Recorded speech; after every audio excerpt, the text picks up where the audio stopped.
How to use split screen mode or split screen multitasking on your Google Pixel 9 Pro, 9 Pro XL and Pro Fold. Swipe up and hold to view the recent application on your device.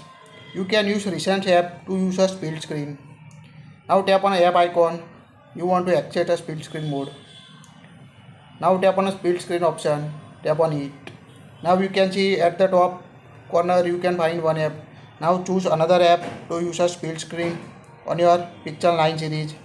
Here we select settings. Now here you can access YouTube application or phone setting at the same time on your Google Pixel 9 series. To adjust the size, tap and hold the middle line and move the app to top or bottom of the screen to increase or decrease the app size you access. So this is the quite useful feature to quickly access two applications at the same time using split screen mode setting.